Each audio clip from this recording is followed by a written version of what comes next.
artículos del 2 al 29 de la sección primera no designa los derechos del hombre, sino las garantías que la misma Constitución acuerda para hacer efectivos estos derechos. Llegamos a 1915. Las fuerzas constitucionalistas prácticamente habían barrido a todos los oponentes. El gobierno de la Convención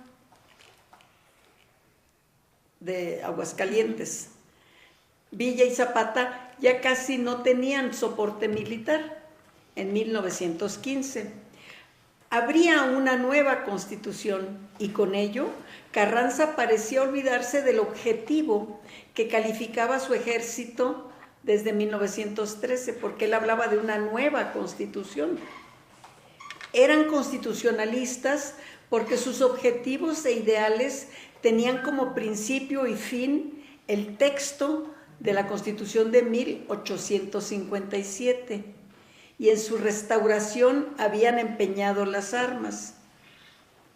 Si atendemos al propio Carranza en los considerandos del decreto del 14 de septiembre de 1916, señala que todo fue producto de la necesidad. Según el documento mencionado, elegir un Congreso Constituyente respondía a un doble criterio: eliminar cualquier pretexto para que se siguiera alternando la paz pública e impedir que las reformas políticas y sociales más apremiantes se demoraran. Jorge Carpizo afirmó que las razones blandidas por Carranza para justificar su pretensión de sustituir la ley fundamental estaban ancladas en el libre ejercicio de la soberanía del pueblo, que la fuente del nuevo constituyente no es el orden jurídico que fallecía, sino el movimiento social que conmovía al país. Es por ello que la Constitución de 1917 señala que en sus transitorios que se reforma la Constitución del 57, o sea, se emiten las reformas a la Constitución del 57. No declara una nueva Constitución, declara que es la Constitución del 57 con reformas. El 1 de diciembre de 1916 fue declarado abierto el único periodo de sesiones. Se abrió el 1 de diciembre y feneció en febrero para la promulgación el 5 de febrero. A ese acto acudió Venustiano Carranza para presentar su proyecto de constitución con algunas mejoras de redacción, claridad y distribución temática. En su discurso, el primer jefe de la nación explicó la naturaleza de su propuesta. En ella afirmó: están contenidas todas las reformas políticas que la experiencia de varios años y una observación atenta y detenida me han sugerido como indispensables para cimentar las instituciones. Palabras textuales de don Venustiano Carranza en el día en que se abrió a sesión el Congreso Constituyente. La iniciativa estaba dirigida a remediar las necesidades y miserias de tantos años. Pretendía reconstruir una situación que en la letra consagraba los más altos principios de la Revolución Francesa, pero que en el terreno de los hechos había desembocado en regímenes en los que los derechos individuales eran conculcados, donde el juicio de amparo embrollaba la marcha de la justicia y la división de poderes era nula. Pareciera que nos estamos refiriendo a una época vigente, ¿no? Los criterios para el diseño de las reformas fueron conservar el espíritu liberal y mantener la forma de gobierno establecida en el texto de 1857. Quitar de ella solamente lo que se hacía inaplicable o había sido incluida para beneficiar a la dictadura. La Constitución Mexicana de 1917 se destacó a nivel mundial por ser la primera en incorporar los derechos sociales, derechos agrarios, derechos laborales, por ejemplo, en los artículos 27 y 123 principalmente, también en el artículo 3 y en el 5. Durante esta etapa temprana no se mencionan los derechos humanos, solamente en la Constitución se denominaron garantías individuales, sin hacer mención qué era lo que se garantizaba. Con la creación de Naciones Unidas en 1945, al término de la Segunda Guerra Mundial, se estableció en la Carta de San Francisco los propósitos y principios de esta institución supranacional. Entre sus objetivos se encuentran el de realizar la cooperación internacional en la solución de problemas internacionales de carácter económico, social, cultural y humanitario, y en el desarrollo y estímulo del respeto de los derechos humanos y las libertades fundamentales de todos los seres humanos, sin hacer distinción por motivos de raza, sexo, idioma o religión. Como podemos apreciar, los dos grandes pilares que sustentan a la ONU, a la Organización de Naciones Unidas, por un lado es buscar solución a los conflictos por la vía conciliada, por la vía del diálogo, y el segundo gran pilar, evitar las guerras, desde luego, y el segundo gran pilar es la protección y defensa de los derechos humanos. Son los dos motivos por los cuales existe la Organización de Naciones Unidas. A partir de entonces, surgen instituciones protectoras de derechos humanos en el ámbito internacional y en algunos países, como en México, en donde el 13 de febrero de 1989, el presidente Carlos Salinas de Gortari creó dentro de la Secretaría de Gobernación la Dirección General de Derechos Humanos, debido a la creciente demanda social por el respeto a los derechos humanos. Dentro de las principales funciones de esta dirección se encontró la de recibir denuncias de violaciones de derechos humanos y de formular ante las autoridades pertinentes recomendaciones para su investigación y prevención. Posteriormente, el 6 de junio de 1990, por decreto presidencial del propio presidente Carlos Salinas de Gortari, fue publicado en el Diario Oficial de la Federación el decreto que creó la Comisión Nacional de Derechos Humanos como un organismo desconcentrado de la Secretaría de Gobernación. Fueron diversos los factores que influyeron en la creación de esta institución, los de carácter interno, como la creciente demanda social traducida en las quejas y denuncias por violaciones a derechos humanos. Y como factores externos tenemos los informes de influyentes organismos internacionales de defensa de los derechos humanos, como del Comité Eureka, como American Watch, como Amnistía Internacional, sobre casos de violación a los derechos humanos que afectaban la imagen internacional de México. Cuando el país se encontraba empeñado en continuar el proceso de apertura económica y firmar el Tratado de Libre Comercio de México, Estados Unidos y Canadá.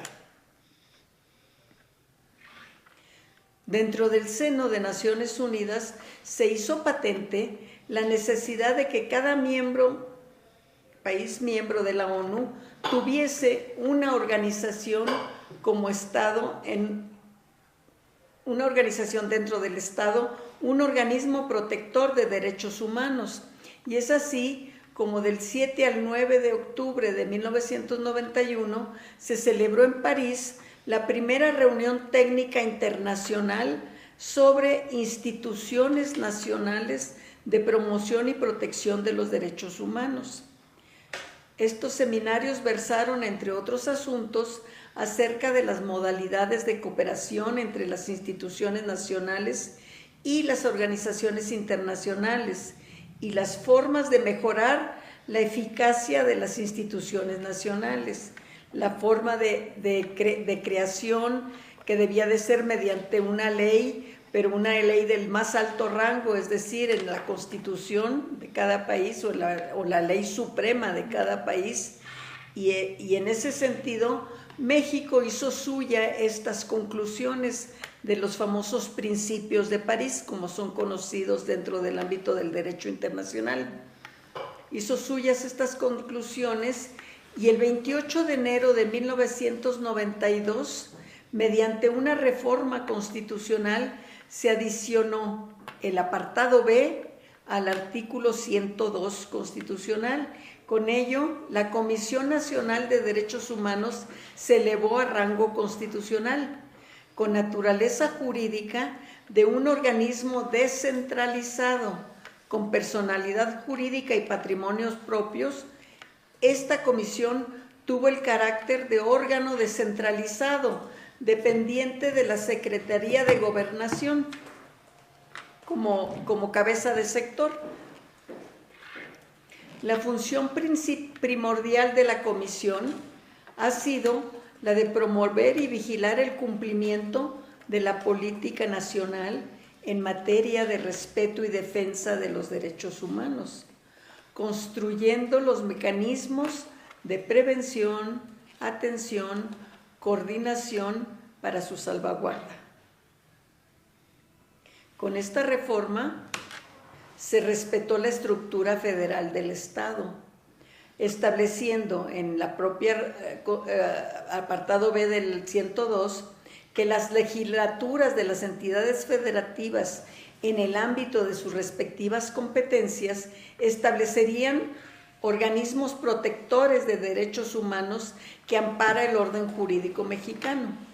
De esta manera se desarrolló un plan eminentemente federalista para la protección de los derechos humanos a través del sistema no jurisdiccional de protección y defensa de los derechos humanos. Así, cada uno de los estados de la Federación tiene un organismo para proteger los derechos humanos. Ahora vamos a hablar de la autonomía de la Comisión Nacional de Derechos Humanos. Operó desde el 1992 hasta 1999 como un organismo descentralizado. Finalmente, el 13 de septiembre de 1999, durante el periodo presidencial del doctor Ernesto Zedillo Ponce de León, a través de una reforma constitucional, la Comisión Nacional de Derechos Humanos se constituyó como un organismo constitucional autónomo, siendo una institución con plena autonomía de gestión y presupuestaria, modificándose la denominación de la Comisión Nacional de Derechos Humanos por Comisión Nacional de los Derechos Humanos. Se le agregó el artículo los, no sé por qué, ni cuál es la razón. Yo pienso que ha de haber sido un error de escritura de la persona que mecanografió el dictamen y quedó incluido el los, le agregaron el los. Lo que no saben es que nos costó tener que volver a imprimir toda la papelería y hacer todo un trámite para registrar el nuevo nombre, por el simple artículo los. Anecdotario. Sí. Ahora vamos a hablar de las reformas constitucionales del 10 de junio del 2011, que es la gran reforma en materia de derechos humanos, sobre todo ahora en el siglo XXI, que nos enorgullece de haber estado ahí presentes.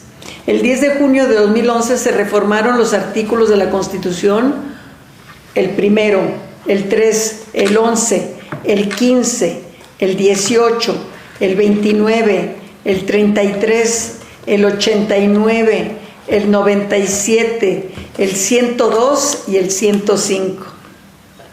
Un buen paquete de artículos de la Constitución fueron reformados en materia de derechos humanos. Se reformó, por principio de cuentas, se cambió la denominación del capítulo 1, del título primero de la Constitución Política, para denominarse de los derechos humanos y sus garantías. Anteriormente se llamaba de las garantías individuales. Entonces, garantías, pero no decía qué garantizaba, ni a quién garantizaba o qué era garantía. Por eso surgió una gran confusión en donde decían garantías individuales es lo mismo que derechos humanos. No es posible. ¿Cómo vamos a decir que la factura de mi auto es lo mismo que la póliza del seguro? La factura ampara la propiedad, mi derecho de propiedad. Pero para proteger ese derecho de un daño, de un robo, tengo una póliza de seguro. El seguro garantiza que yo pueda ejercer mi derecho de propiedad de manera tranquila, ¿verdad? Esa es la diferencia entre garantía y derecho. Como vemos, es un gran cambio, porque por primera vez mencionamos los derechos humanos y sus garantías. La Constitución del 57 hablaba de los derechos del hombre en el artículo primero, pero el capítulo no se denominaba así. Ahora sí se denomina así. El primer capítulo y sobre todo el artículo primero es la entrada de la Constitución. Sienta las bases sobre las cuales vamos a interpretar todo el resto de los 136 artículos. Nos está diciendo bajo qué lentes, bajo qué óptica tenemos que ver los 136 artículos que continúan, sobre la luz y la lupa del artículo primero. Tenemos el artículo primero reza actualmente: en los Estados Unidos mexicanos, fíjense la similitud con la de la Constitución del 57. En los Estados Unidos mexicanos, todas las personas gozarán de los derechos humanos reconocidos en esta Constitución y en los tratados internacionales de los que el Estado mexicano sea parte, así como de las garantías para su protección, cuyo ejercicio no podrá restringirse ni suspenderse, salvo en los casos y bajo las condiciones que esta Constitución establece. Lo vemos más adelante en el artículo 29, ¿verdad? Solo en esos casos.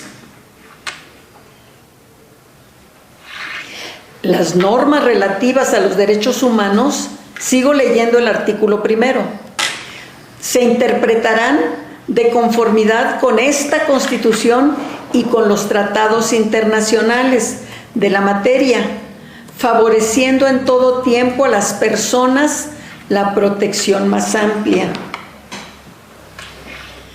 Todas las autoridades en el ámbito de sus competencias tienen la obligación, no es pueden o si quieren, ¿no? Dice, tienen la obligación, es imperativo, de promover, respetar, proteger y garantizar los derechos humanos de conformidad con los principios de universalidad, interdependencia indivisibilidad y progresividad.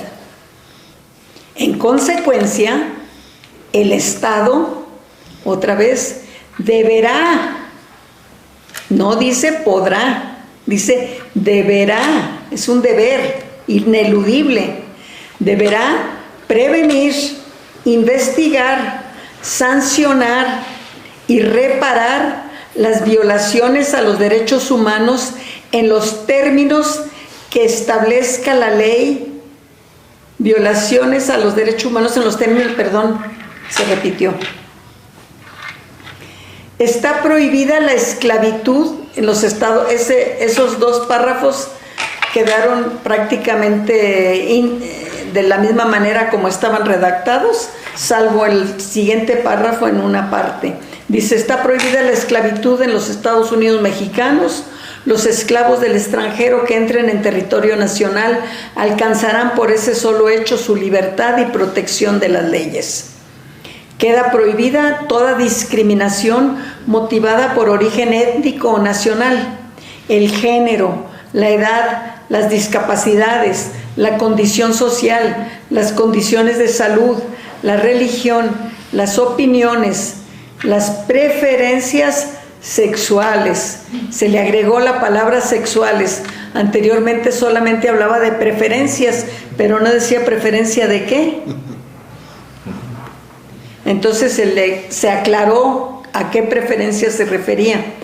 Preferencias sexuales, el estado civil o cualquiera otra que atente contra la dignidad humana y tenga por objeto anular o menoscabar los derechos y libertades de las personas. Se cambió en la redacción del artículo primero el término individuo por el de persona. Anteriormente se hablaba de todo individuo, ahora se habla de toda persona. Se incorpora el derecho de goce de los derechos humanos reconocidos. No se habla de otorgados o en la Constitución y en todos los tratados internacionales ratificados por nuestro país, así como de las garantías para su protección. El cambio del término persona por el individuo no es una cuestión gramatical o de semántica, no es un capricho. Los derechos individuales es de cada persona, individuo a individuo, pero hay personas físicas y personas morales. En derecho, cuando hablamos en derecho, no solamente hay personas individuales, sino también personas morales. Entonces se amplía la protección a grupos sociales también y a personas morales en todos los sentidos. Las reformas constitucionales publicadas en el Diario Oficial del 10 de junio de 2011 generan la necesidad de profundizar en el estudio de los tratados internacionales en los que se reconocen derechos humanos y en el que el Estado mexicano es parte. Actualmente México ha firmado alrededor de 230 tratados internacionales que atienden la materia, algún aspecto de los derechos humanos, en general o de manera personalizada para por ejemplo, de discapacidad, de mujeres, de niños, por grupos sociales. Esta reforma evidencia el reconocimiento de la progresividad de los derechos humanos mediante la expresión clara del principio pro persona como rector de la interpretación y aplicación de las normas jurídicas en aquellas que favorezcan y brinden mayor protección a las personas. En una resolución jurisdiccional, un juez al dictar una sentencia, si hay una ley que puede favorecer a la persona, al justiciable, tiene que aplicar la que mejor le favorezca, la que proteja más sus derechos humanos, y no aplicar la otra o el otro artículo o el otro concepto que podría perjudicarle. Esperemos que los nuevos jueces entiendan eso, lo que significa el principio pro persona.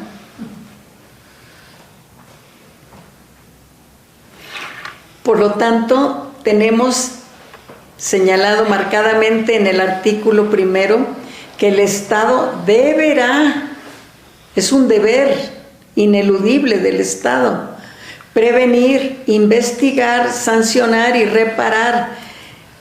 Recordemos que se violan los derechos humanos en acción, pero también en omisión.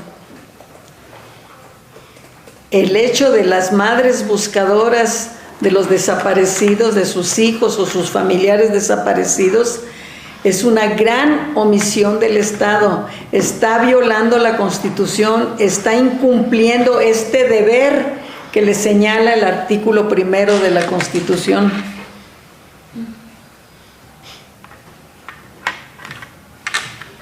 Y las autoridades, todo aquel servidor público funcionario en el desempeño de su función, en el momento de estar trabajando, deberá, es una obligación que le impone la Constitución, no lo puede eludir. Si rinde protesta de cumplir y hacer cumplir la Constitución, tiene que cumplir el artículo 1. Promover, respetar, proteger y garantizar los derechos humanos. Eso es importante. No, cuando rinde protesta un servidor público, hay que leerle esa parte del artículo 1 para que la entienda bien. Se contemplan los principios desarrollados por el derecho internacional de los derechos humanos, el de universalidad, que son los mismos derechos para todas las personas de la raza o de la nacionalidad que sean.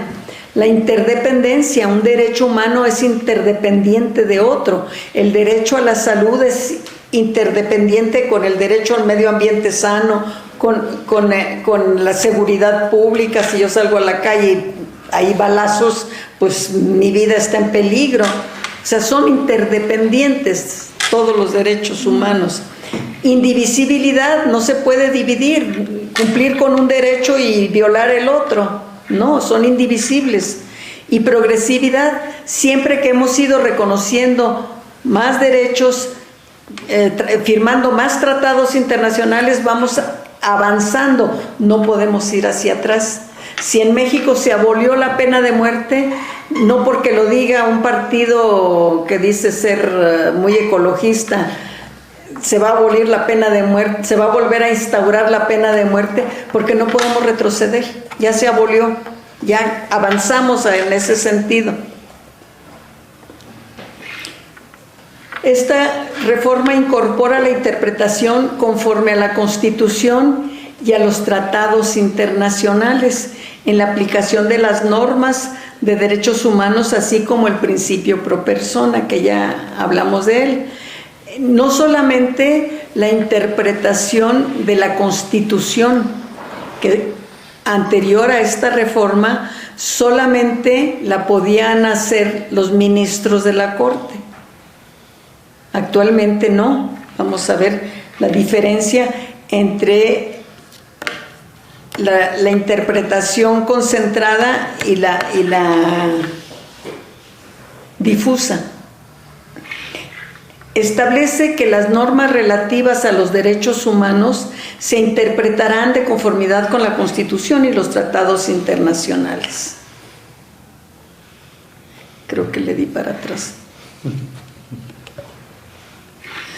Se establece la prohibición de toda discriminación por motivo de preferencias sexuales de las personas. Por primera vez se habla sin tabús, sin estar encerrados en el closet. Se habla de la existencia de estos grupos sociales y hay que aceptarlos como son y no discriminar. El artículo 3 fue reformado y establece que en la educación que imparta el Estado se incorporará el respeto de los derechos humanos, tanto hacia el interior los alumnos, de los educandos, como también como materia de estudio. O sea, incorporar en los planes de estudio temas de derechos humanos.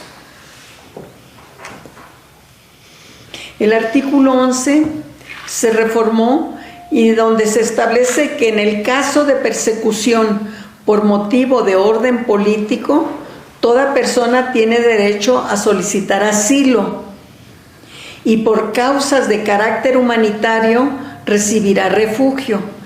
Entonces nos está estableciendo la diferencia entre asilo y refugio. Por una circunstancia es acreedor al asilo y por otra circunstancia es acreedor al refugio.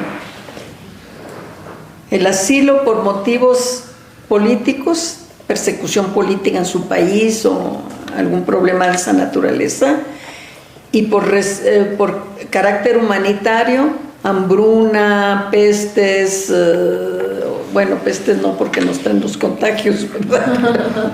Pero inundaciones o ese tipo de situaciones.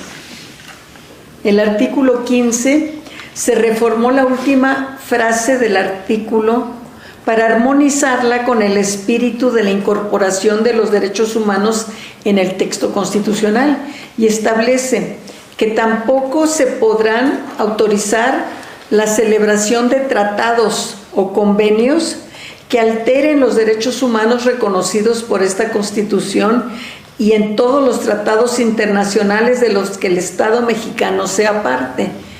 No solamente los de derechos humanos, pueden ser tratados internacionales en materia económica, en materia de salud. Si hay un tratado internacional que va a suscribir México, pero detectamos que en algún artículo de ese tratado viola algún derecho humano, México no lo puede suscribir. Por ejemplo, en algún momento se había firmado un acuerdo, un entendimiento con Estados Unidos que podían venir a confinar restos radiológicos en el estado de San Luis Potosí. Hay un confinamiento de restos radiológicos americanos que los vinieron a confinar. México aceptó eso en su momento. Es totalmente violatorio de derechos humanos, derecho a la salud, pone en peligro a la población. Entonces, no debería, no podría firmarlo actualmente. El artículo 18 se reformó el segundo párrafo para agregar que la organización del sistema penitenciario debe estar basada en el respeto a los derechos humanos del trabajo, la capacitación para el mismo, la educación, la salud y el deporte como medios para lograr la reinserción del sentenciado.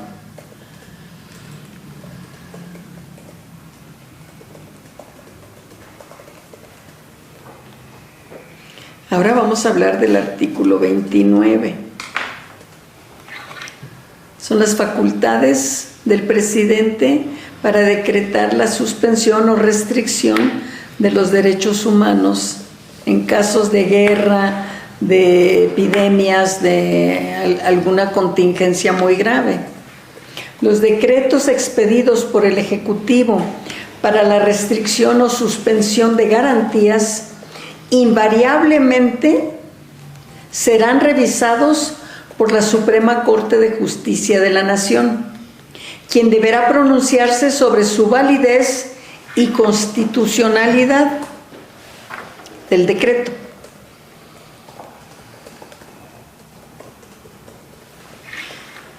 En el primer párrafo de este artículo 29 se añade, además de la suspensión de garantías, el supuesto de restricción de las mismas, y además se establece el alcance de lo que se restringe o suspende, es el ejercicio de los derechos, así como las garantías a esos derechos.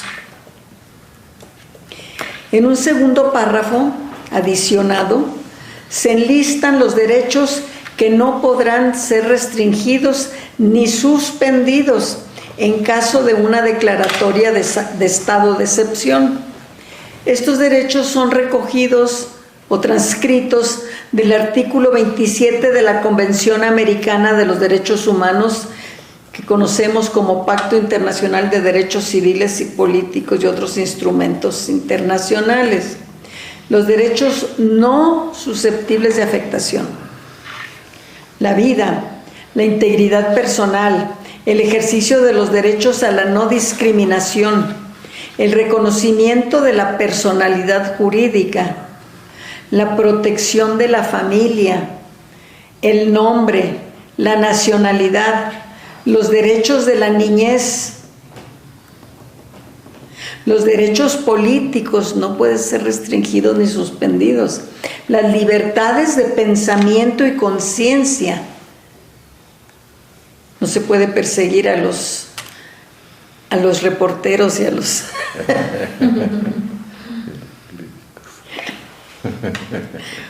de profesar creencia religiosa, el principio de legalidad, la no retroactividad de la ley tampoco puede restringirse ni suspenderse, la prohibición de la pena de muerte, la prohibición de la esclavitud, la prohibición de la servidumbre, la prohibición de la desaparición forzada, la prohibición de la tortura, ni las garantías judiciales indispensables para la protección de estos derechos. No se suspenden ni se restringen.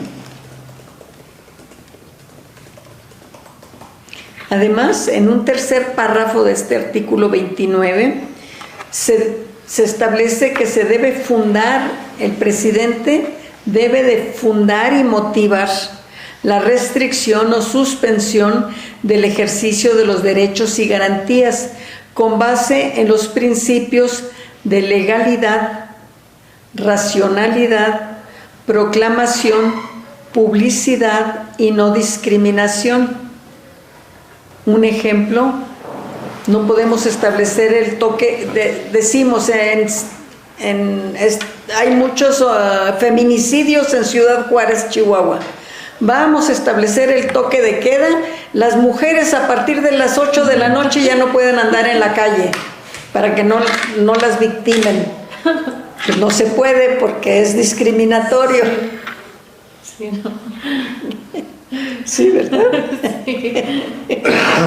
Se establece que durante la restricción o suspensión, la Suprema Corte de Justicia de la Nación deberá de revisar de oficio, sin esperar que le llegue la petición por escrito, no, de oficio, e inmediatamente, no cuando le toque su turno, no cuando nos convoquen, estamos de vacaciones y no, inmediatamente deberá revisar de oficio e inmediatamente el decreto expedido por el Ejecutivo y pronunciarse con la mayor prontitud.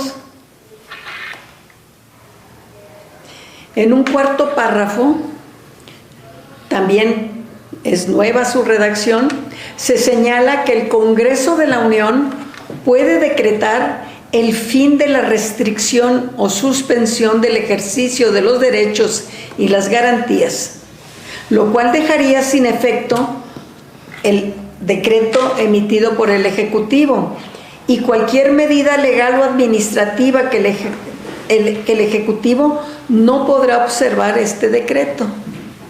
No hay ningún mecanismo para invalidar lo que determine el Congreso. ¿Qué significa esto? El Ejecutivo emite el decreto, el Poder Judicial revisa el decreto, que esté correcto, que esté fundado, motivado, que tenga todos los requisitos legales, pero además que no sea violatorio de derechos humanos, que se respeten ese enlistado de derechos que no pueden ser restringidos ni suspendidos, y pronunciarse al respecto. Y el Congreso puede decretar una semana, y si el presidente dijo que un mes, el Congreso resuelve que no, que una semana es suficiente, el presidente no puede oponerse a la decisión del Congreso. Por primera vez vemos cómo opera esa teoría de Montesquieu, los pesos y contrapesos. En este artículo 29 vemos cómo el equilibrio de los tres poderes entran en una situación de protección de derechos humanos. Siempre y cuando funcionen los tres poderes de manera independiente.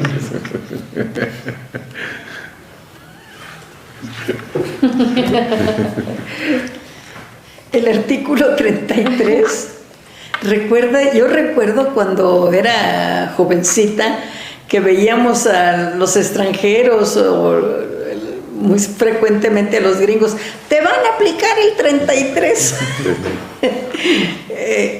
Porque era de acción inmediata. Todavía en el alzamiento de los zapatistas en Chiapas se expulsó a muchos extranjeros, muchos fueron expulsados aplicando el artículo 33. Yo recuerdo un sacerdote de nombre Chantó que estaba allá en Chiapas, fueron por él, lo esperaron, tuvieron respeto, lo esperaron a que terminara la misa, lo fueron a detener, lo subieron al vehículo que traían, así con sotana y todo, como venía, lo subieron al vehículo, lo trasladaron al aeropuerto, lo trajeron al aeropuerto de la Ciudad de México, y el primer avión que salía para Francia, lo subieron a ese avión y se fue. Sin decir agua va, sin ni siquiera avisarle al consulado de Francia, violando todo la Convención de Viena y todo lo que se requiere hacer en esos casos. Pero así fue en ese caso, lo recuerdo perfectamente. Entonces, ahora ya no se puede hacer eso. Ahora, en primer término, se cambió el término de extranjeros por personas extranjeras, porque también se pueden expulsar empresas. Empresas extranjeras son personas morales. Y se les reconoce que gozarán de los derechos humanos y garantías previstas en la Constitución. Se les concede el derecho de audiencia y se establece un previo procedimiento para que proceda su expulsión por el Ejecutivo. Entonces, no se van así sin poder defenderse. Se les escucha que diga lo que tiene que decir a su favor y ya es un juicio bastante sumario, es un juicio de carácter administrativo, pero no es juicio, es un procedimiento administrativo, pero se les da el derecho de audiencia y entonces ya se determina si debe ser expulsado o no. Se les respetan sus derechos humanos. En el artículo 89 se norma que en materia de política exterior también se debe observar los principios de respeto, protección y promoción de los derechos humanos. En política exterior, la relación que México tiene con los demás países y con los ciudadanos extranjeros nacionales de otro país. Finalmente se reformó el artículo 102, apartado B. Se suprime la facultad de investigación de la Corte, que estaba establecida en el 97, en el segundo párrafo del artículo 97, porque la Corte tenía una facultad de investigar en caso de violaciones graves a derechos humanos. Hacía su investigación, el caso de Aguas Blancas, lo investigó, el caso de... ¿Qué otro caso investigó? Creo que el de Acteal también, la masacre de Acteal, la investigó la Corte. Pero se pronuncia, ¿y qué puede hacer? La Corte no va a ser juez y parte, no se lo va a mandar al Ministerio Público o al Procurador para decirle, consigna lo que yo ya investigué.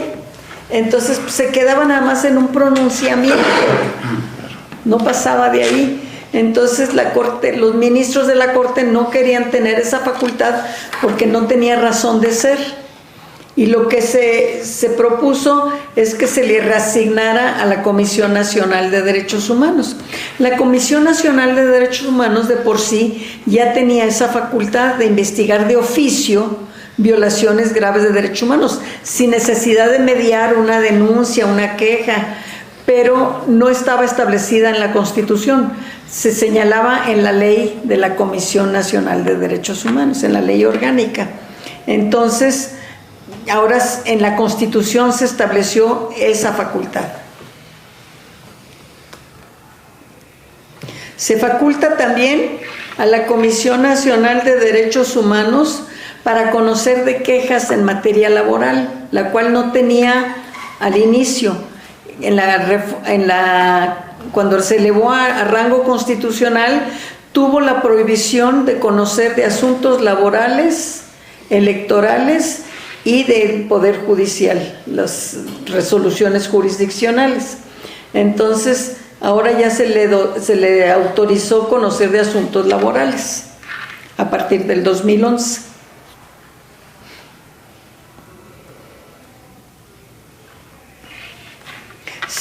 Se normó la autonomía de los organismos públicos de derechos humanos de las entidades federativas. También se estableció que todos los organismos de los estados de la República deben de ser autónomos, no depender del Ejecutivo. Se establece que la elección del titular de la Comisión Nacional de Derechos Humanos y de los integrantes del Consejo Consultivo de la misma, así como de los titulares de los organismos públicos estatales, deberá ajustarse a un procedimiento transparente de consulta pública. No sé qué entiendan por eso el Senado. Artículo 105. No me refiero a nada. Artículo 105. Por último, se reformó el inciso G de la fracción 2 del artículo 105 para establecer expresamente que la Comisión Nacional de Derechos Humanos pueda ejercitar acciones de inconstitucionalidad contra leyes federales, estatales y de la Ciudad de México que vulneren los derechos humanos reconocidos en los tratados internacionales de los que México sea parte.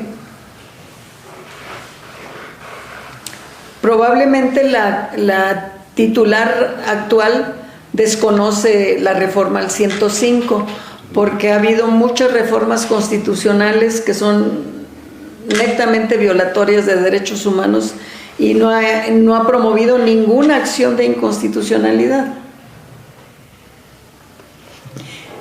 ¿Qué me refiero cuando hablaba yo del control concentrado y el control difuso en la interpretación, de la interpretación de un precepto? Anteriormente teníamos un control concentrado y solamente de la Constitución, concentrado en la Corte. Los ministros de la Corte eran los únicos facultados para interpretar la Constitución. Y solamente la Constitución. De los tratados internacionales ni se ocupaban. Los oían hablar, pero no se preocupaban por ellos. A raíz de esta reforma, pasamos al control difuso, toda vez que el artículo 1 dice que se interpretarán de acuerdo a la Constitución y a los tratados internacionales. Entonces, pasamos a un control difuso porque ya no solo los ministros de la Corte, sino se difunde, se esparce. Todos los jueces, todos los magistrados y los ministros de la Corte van a realizar un control, pero ya no solo constitucional, sino convencional, de la Convención Interamericana de Derechos Humanos. O sea, van a ampliar esa interpretación, no solo lo que dice nuestra Constitución, sino lo que dice la Constitución más lo que dice la Convención. Entonces, esto nos amplía el panorama de interpretación de la norma. Este control difuso de la convencionalidad constituye un nuevo paradigma. Es el análisis que deben de ejercer todos los jueces mexicanos. Consiste en el examen de compatibilidad que siempre debe realizarse entre los actos y las normas nacionales y la Convención Americana de Derechos Humanos, sus protocolos y la jurisprudencia de la Corte Interamericana de Derechos Humanos. O sea, la tarea es mucho más compleja.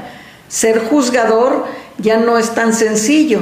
Se requiere muchísimo estudio y profundizar mucho en los tratados internacionales.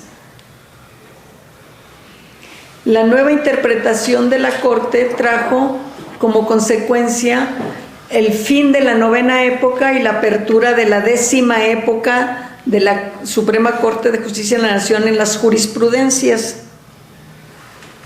conforme al artículo 1 y el 133 de la Constitución. Posteriormente, con la reforma del 2021, la reforma al Poder Judicial del 2021, se cerró la 10ª época y se abrió la 11ª época. Y actualmente, con la nueva Corte de Elección Popular, se cerró la 11ª época, que duró escasos 3 años, y se abrió la 12ª época. Y pues está bien que la hayan abierto, porque así se distingue lo que hubo antes y lo que hay ahora.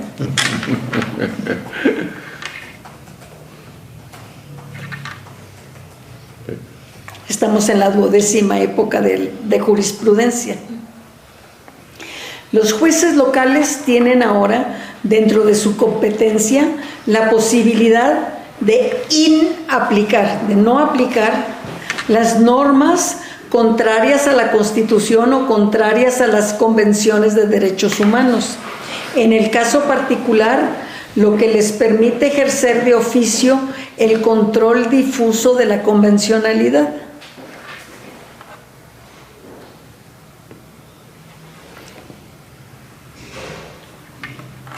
Los parámetros para ejercer el control difuso de convencionalidad se extiende más allá del corpus juris interamericano, del cuerpo jurídico del interamericano, mexicano y de la convención y de su jurisprudencia, para comprender ahora a todos los derechos humanos previstos en todos los tratados internacionales en general. Los criterios interpretativos que imitan otros órganos legitimados para ello. ¿Cuáles son esos órganos? La Corte Interamericana de Derechos Humanos. Esos criterios son normativos, son jurisprudencia. La Corte Europea de Derechos Humanos son orientadores. Podemos consultarlos para orientarnos. Y la Corte Penal Internacional también son obligatorios. No les ponen tarea fácil a los jueces, ¿eh? Bueno, ahora vamos a hablar de la ley de la Comisión Nacional de Derechos Humanos. Ya es cortito. No.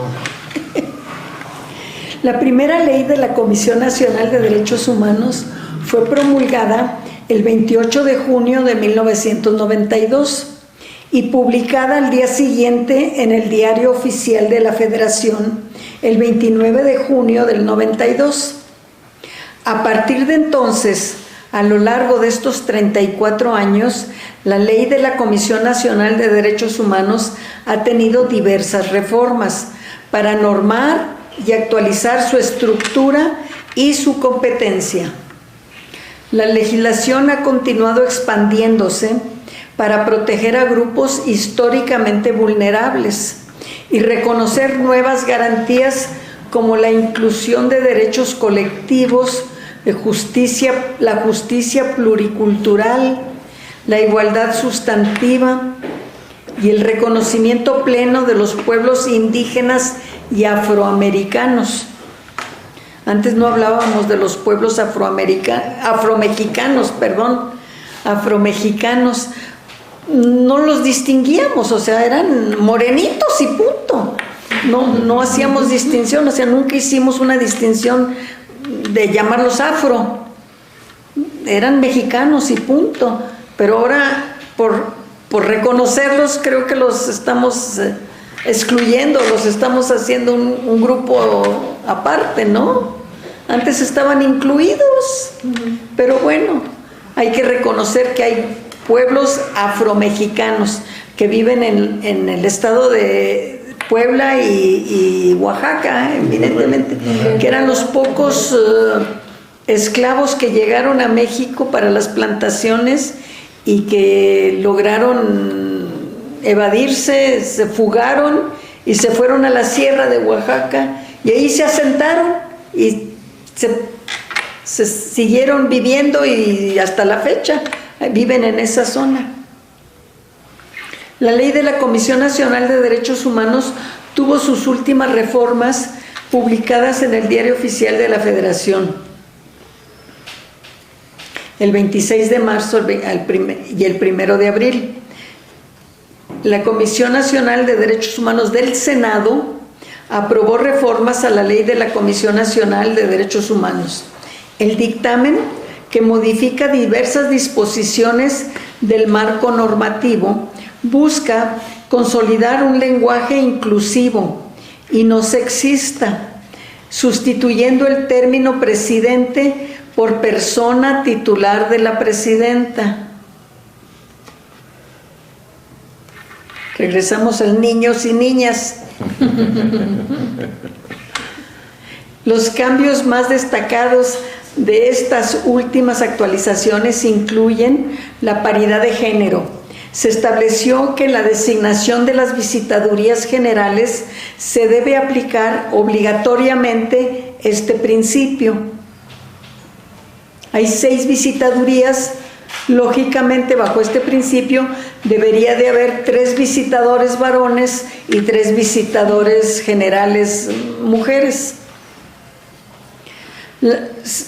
Se reformó el artículo 5 de la ley para incluir a la Secretaría Ejecutiva como parte integral de la estructura de la comisión. Se modificó el artículo 6 para adicionar nuevas facultades relacionadas con la difusión, protección y observancia de los derechos humanos. Por otro lado, existen iniciativas enfocadas en modernizar el marco legislativo de la CNDH. Algunas propuestas incluyen algunas modificaciones como los requisitos para el nombramiento del titular de la Comisión Nacional, robustecer la experiencia profesional en materia de derechos humanos para ser titular y establecer mayor claridad en el proceso de designación. Yo pienso que debería de tener severos cambios la designación.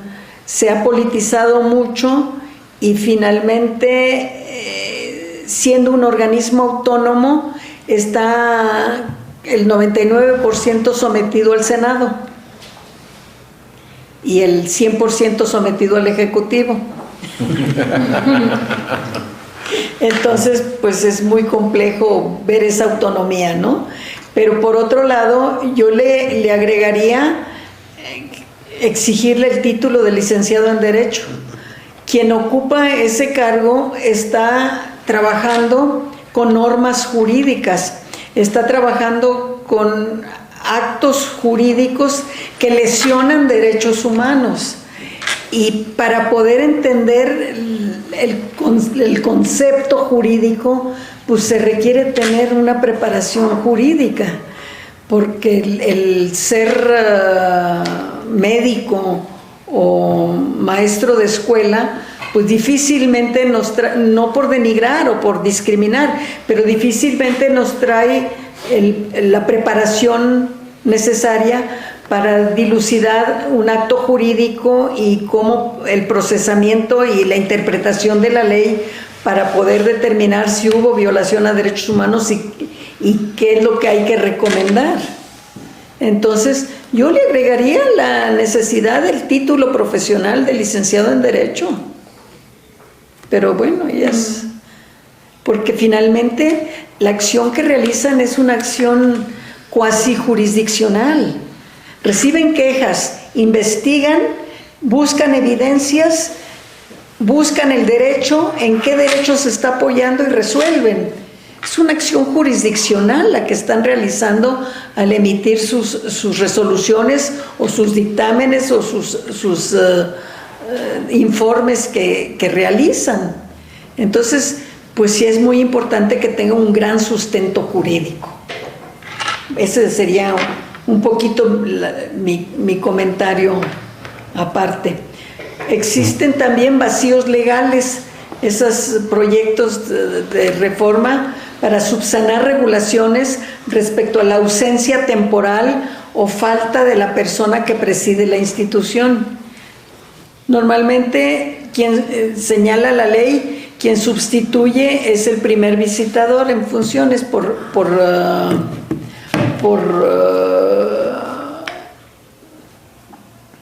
¿cómo se dice? Prelación, puede ser. Sí. Y si no está el primer visitador, pues el segundo ocupa el lugar de la presidencia, pero es temporal, por varios días nada más, no es un tiempo largo. Sobre la autonomía y las facultades es otra de las propuestas a analizar en las reformas, ampliar la capacidad de acción para prevenir violaciones a los derechos humanos y fortalecer su carácter preventivo frente al modelo exclusivamente reactivo de las recomendaciones. Sí, tendríamos que la Comisión Nacional debería poderse anticipar. Si recibe una queja, por ejemplo, de que se está cometiendo alguna situación irregular, pues una medida cautelar, señalar una medida cautelar de inmediato a la autoridad responsable, antes de investigar, antes de pronunciarse, pero solicitar de inmediato una medida cautelar, y no lo hace. Hay otra cosa que no hace el titular.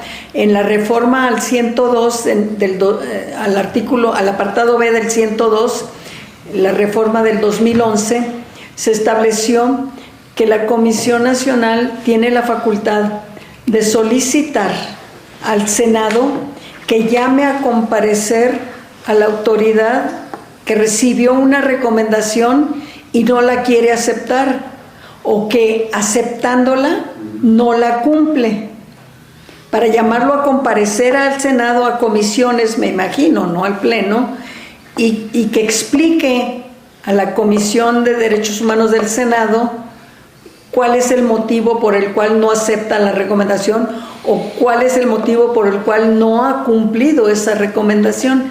Es una forma de presión hacia la autoridad para que acepte las recomendaciones, porque tienen un gran número de recomendaciones no aceptadas y un gran número no cumplidas, cosa que no sucedía anteriormente, ¿eh? Bueno, en otros tiempos eran otros tiempos. Desde su creación, pues está la pantalla de la Comisión Nacional de Derechos Humanos sus titulares han sido, ¿podría poner la pantalla de los titulares, la última, Filmina?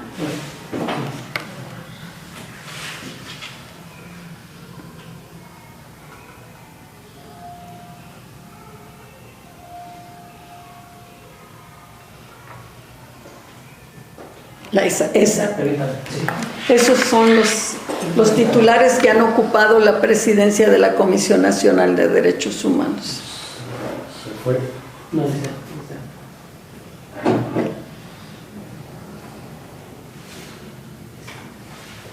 En primer término fue el doctor Jorge Carpizo MacGregor, que también fue el director general de Derechos Humanos, y después fue presidente de la Comisión de Derechos Humanos cuando era desconcentrado y después descentralizado, el primer presidente, del 6 de junio del 90 al 4 de enero del 93. Después Jorge Madrazo Cuéllar, del 14 de enero del 93 al 26 de noviembre del 96.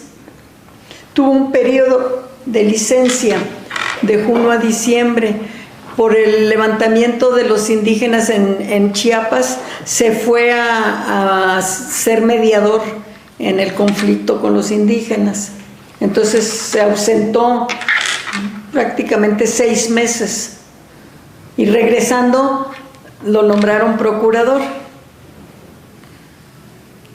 Después su servidora, del 8 de enero del 97 al 13 de noviembre del 99.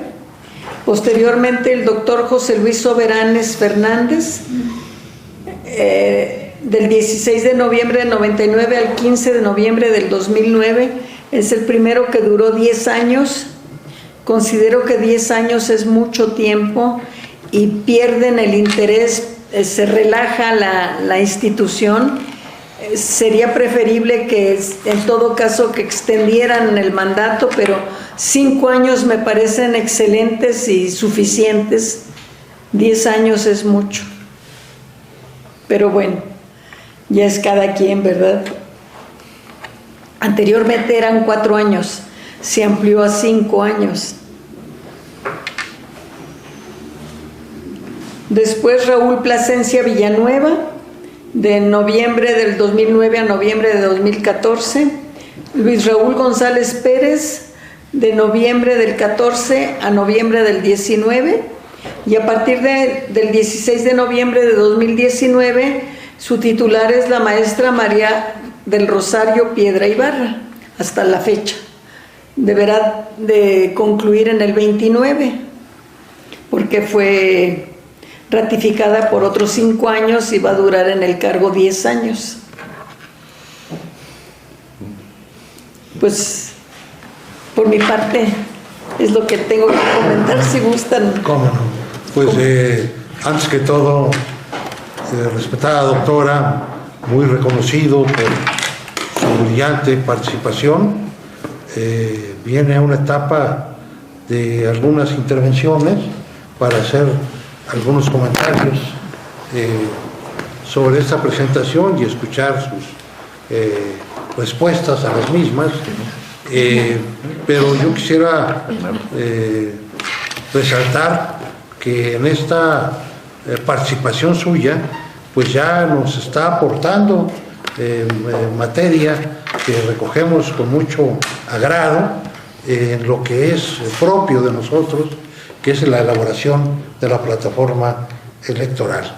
Y ya, pues, algunas de sus señalamientos anuncian, pues, la conveniencia de algunas reformas en cuanto a las disposiciones que norman actualmente a la Comisión de Derechos Humanos, de tal manera, pues, que eso es para nosotros una materia muy importante, que le agradecemos y que lo tomaremos con una gran responsabilidad y desde luego con el valor que tiene la contribución Gracias. que usted hace desde pues una experiencia sólida tanto en el ejercicio de los derechos humanos como en la reflexión que ha llevado a cabo en la vida académica. Bueno, dicho esto, le pido a nuestro compañero Augusto Gómez, si es tan amable, el de dar los turnos de los comentarios que pudieron hacer nuestros compañeras y compañeros que han tenido bien conectarse. Sí, muchas gracias, presidente. Sí, tengo pidiendo el uso de la palabra a nuestro amigo